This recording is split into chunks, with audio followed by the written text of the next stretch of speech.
Hello Facebook Live, hello Instagram, hello YouTube. Good morning everybody.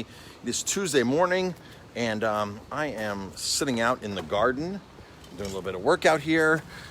So I wanted to talk about our garden. I wanted to actually talk about our garden. A lot of people still don't know we have a garden, and we understand because everybody's busy and things just you wouldn't know unless I constantly tell you that we have a back garden. So I'm here to tell you again that we have a back garden. We're seating in the back garden. We have patio dining back here. We just made 2 improvements this week for back here that I'm really excited about. I bought that fan and that fan right up, where is it at? There's another fan right up there, an upright fan, and I bought one of those floor fans. I bought those fans because it helps with fly control. And this mulberry bush that's behind me, this mulberry tree, drops a lot of mulberries, and when the mulberries fall, flies love the mulberries. So that has been, this time of the year, an issue always, excessive flies or extra flies. The mulberries are almost all gone now off the floor, so that's good. But I bought these fans so they can create a wind back here so the flies don't like the draft. So that was one of the things that's really exciting that we just did. The one fan sits right here and it blows towards the mulberry tree.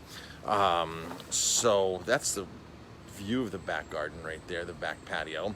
So we've had the back patio for quite some time. We've just never really promoted it over the years. We've always had people come out here, get a drink, hang out by the fire pit, do s'mores. We have s'mores. You can do s'mores back here. Well, that's what we've always promoted. But now this is really our only means of seating back here. And we actually have a tent. We've owned a tent for 7-8 years, a 20 by 20 tent. We've had a couple new tents over the years. We upgrade. So there is a tent. There's tables underneath the tent. But this is just another video, another Facebook Live, another video here just to remind everybody that we do have a back garden. If you want to make reservations, you call the day of. Because we never know what the weather is going to be like, it would be very easy to overbook all of the tables back here. We only have about 4 underneath the tent. Plus we have umbrellas all over the place. And we can put up other small tents, but all the tables have umbrellas. But if it's a torrential downpour, those umbrellas aren't going to do any good. The tent's good. The tent will work. The floor will get a little wet from runoff from all the water. That's the pond I just built. That's another shot of the fan. That's an upright fan. So we turn that fan on. We turn these fans on during service to create a draft back here, so it's cooler, and to push the flies out. So this was the waterfall, the pond that I built back here before we were allowed to do outdoor dining. I wanted to get ready and just add another feature back here, like a water feature, some kind of feature. We wanted to do this for years, and this was the perfect time to do it. So that's really it for today, folks. Call ahead, call the day of for your reservations in the morning, 647-3000. We will then start taking reservations. If you're calling for, we're still doing a lot of to-go food, like a lot of to-go food. So if you call in at 6:30, there's a chance that we're going to tell you that your food won't be ready until 7:30. And we had guests last night that called and said, well, what would take so long on our order? Can we just cancel the thing that would take so long on our order? And I said, well, it's really not an item on your order. It's the 20 other tickets that are before your ticket that is going to make your ticket an hour. So no matter what, if you get a tuna or whatever you're getting, it's not really the items that are there. It's just all the tables that are in front of you.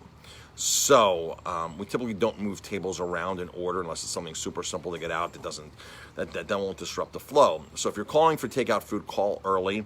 Monday night last night was a really busy night. It was a really good night. So we thank you everybody for your business. We really, really appreciate that. I see Cheryl on. Cheryl was in here. Happy birthday, Cheryl. Hi, Tina. Hi, everybody who's logging on to us this morning. Something that we're still doing that I haven't talked about in a while, that I only talk about once a week or so, is we're still giving out free gloves. We are still giving out free gloves as a community service. You can come in, grab a handful of gloves, totally free. If you want to buy a box of gloves, you sure can. I think they're like $7 or $8. The glove market, most of our suppliers of gloves have probably doubled their price in gloves, almost doubled their price in gloves. So we're still holding our same price. So it's still a community service. Even if you want to buy a box of gloves, we don't make much money on it. It's just one of those things where we want to pass on to you that either the free gloves, the handful of free gloves, or the box of gloves. I always keep a box of gloves in my car. Even before COVID, I would keep a box in. I do keep a box in when I go pump gas. I talk about this all the time. Gas handles are one of the dirtiest things you can touch when you think about it. People that are pulling up, putting gas in, and they go in and grab a donut from Stewart's or a bagel, and then they eat this away and they don't wash their hands. It's not something you want to be touching with your hands without washing your hands afterwards. That's the one thing. And I like I said the other day, I've never seen gas stations go out and sanitize gas handles. Maybe they do, maybe they do, maybe they don't. I don't know. But it's not something I've ever seen, even before COVID, was that sanitizing of gas handles at gas stations. So let's see. We're doing a wine event next Monday night, the 20th. It's going to be back here in the garden. Paul and Samara are going to be here from Bashakil Vineyards. I don't believe they're opening this year. You can still go there and pick up wine, curbside pickup. You can still do that, but I don't believe they're going to be open this year for regular business as a result of what's going on. They make amazing wine. Paul makes amazing wine. He also brews some beer. I'm not sure if their beer is available commercially or not, or just available on the market. I'm not 100% sure. You'll have to call them, check out their website. So the great space to hang out. They've created such an amazing space, Paul, over the years. He got that like in 2004 when we first opened in 2004. Paul had bought that property there. It was not a vineyard. He was doing a boat launch or something, and turns out he couldn't do what he originally wanted to do. So he had done a vineyard. That happens to a lot of other business owners too. They buy a piece of property, they go into something, and then they find out that there's new rules, regulations. That they can't do what they initially thought of. One of the other very successful businesses here in the Hudson Valley was Tuttletown Hudson Whiskey. Tuttletown, Ralph bought that property to do a climbing school. He bought it to do a climbing school. Ralph did a lot of the movies in New York City where you see the actors and actresses that are, scaling the bridge and the buildings and things like that. And he's an avid climber. So he bought that property to actually create a climbing school or a climbing camp or something to do with climbing. And his neighbors kept fighting him. And he kept selling off small pieces of the property every time he had legal bills that were mounting up. And I think he ended up keeping like 5 acres.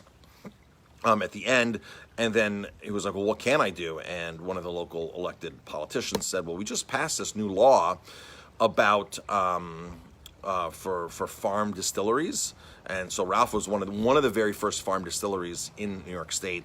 Prior to that, if you opened up a distillery, you needed like an excessive amount of fees. Like I think somebody once told me it was like $60,000 to open up a distillery in New York. But if you had a farm license where you were using stuff local and things like that, then that fee was substantially reduced. So it allowed people like Derek from Core Vodka from Harvest Distilling to open, the folks up in Seneca Lake to open up there, the distillery up there. So it helped a lot of small distilleries open up across New York State back in 2004, 2005, 2006. So that was Ralph's original intention, was to open up a climbing school, and he was not really sort of forced or had like a last resort, like, oh, well, I guess I can do agriculture here. And that was becoming a farm distillery. And most of us know what happens next is he became very well known. Their products went all over the world, and then they ended up selling to a big company. So Ralph put a lot of work into that distillery. So did a fantastic job there for years. Let's see. So next Monday, Paul and Samara will be here from Bashakil. It's $25. We'll have cheese out. You'll get cheese. You'll get four wines. It's going to be back here in the garden. I'm not sure exactly how we're going to set it up yet, but it will be set up out here. And you don't have to show up at 6:30 exactly. You can show up at 7 o'clock, 7:30, and then you will just get your flight of wines and your cheeses and things like that, and they'll explain it to you. We'll probably have like some type of a bar set up out here where you can walk up to them, 2 people at a time, and be able to get your wine and your cheeses, and we'll deliver your cheeses to you, something like that. So I'm not 100% sure yet. But last night was extremely busy. So call ahead 647-3000 for your reservations for that.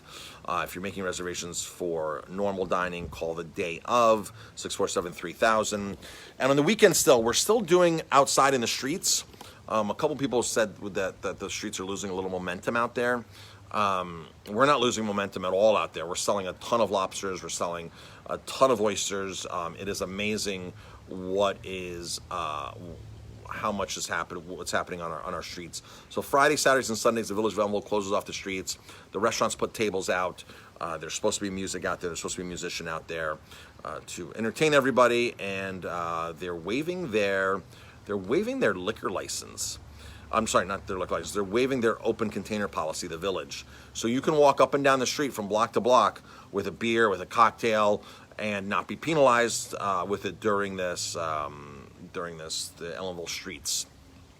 So you can walk around. It's really cool. The tables are supposed to be public tables, so you can sit anywhere and order food from anywhere. That's how it's designed to be set up.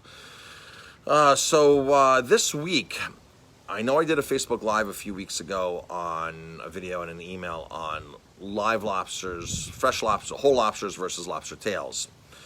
So we decided to keep doing whole lobsters. There were a lot of votes for lobster tails online or virtually. Most people who came here in person goes, I like lobster. So it was like, oh my gosh. After we were set to go with tails, we're like, oh my gosh, all these people are walking up to me now on the street and saying that they like whole lobsters. So it was like a little like a toss-up. It was like 50-50 at that point. So this week we've decided to do tails. We're going to give tails a run this week. So you get 2 4-ounce tails. It costs us a little more to do it that way. And I'm going to try to keep the price still at $25. I'm going to try my hardest to keep it. It might need to go to $25.99. But I just have to cost everything out exactly and break down all the costs. So we'll still be doing our lobster bakes. It'll be with lobster tails this week. And we're still doing our lobster rolls. We're still doing our lobster and shrimp rolls. So that is still happening. You can come in and get those lobster and shrimp rolls. Those are on our menu most of the time, as long as we have the ingredients to keep making, as long as we have the lobster to keep making. So lobster has come down a little bit in price for the summertime. Right after New Year's Eve, lobster took a big spike, like 25-30%. It took a big spike for New Year's Eve. Of course, pre-COVID, all this kind of stuff. Took a massive spike. And we do our lobster tails on Monday night, our twin tails on Monday night for like $25. And it was tough to hold that cost at that massive increase. Lobster tails have come down significantly, so has lobster meat come down significantly, so has live lobsters as a result of the summer, COVID, and the abundant catches of them. So that's the good news on that. And again, everybody, thank you for tuning in. I appreciate it. Hi, Sonia. Hi, Linda. So a bunch of people on. I'm on my phone, so I can't really see everybody's comments on here. I see Michael. I see Cheryl. Hashtag live and thank you. So, folks, we're only closed on Wednesday nights right now. That's our one-day closed. Other than that, we have dining out here. We have dining on our 2 tables in the front. I think there's like 11 tables back here that are socially distanced. So just as long as the weather's good, we can have you back here to our limited full capacity, if that makes sense. Come in for free gloves when you place orders, or just come in and get free gloves. We'll give you a handful of free gloves. We're still giving out ionized water as a community service. Both those are community services that we are happy to provide. Keep eating healthy. Keep eating healthy. Keep thinking healthy. Keep eating right. Super important for your immune system, as certain parts of the country are spiking right now. Keep your immune system going. Get sunshine. There's pure sun today. I'm going to go lay out in the sun for a good hour today. On a side note, people ask me, and thank you everybody I see a bunch of people commenting, Russell, Jolita, Carrie. So thank you everybody for all your kind words, and I love doing Facebook Lives and just having conversations with everybody. If you have any questions, just ask away if I can see them here. People ask me on sunblock, because they know that I'm conscious on everything across the board. Everything we do our laundry in, all kinds of everything we do our own personal lifestyle in reflects, the restaurants are a reflection of that. So deodorant without aluminum, all these kinds of things, natural toothpaste, natural mouthwash. We even have the Solodex toothbrushes, which are those toothbrushes that remove plaque naturally. You have to actually charge the toothbrush in the sun for it to properly work. So Jamie and I the restaurant's a true reflection of our lifestyle, of our natural lifestyle. So people ask me about sunblock. So I've never, ever used sunblock. Well, I haven't used sunblock since 1997, 1998. I haven't used sunblock. And that's because I do what's called, now what works for me might not work for everybody.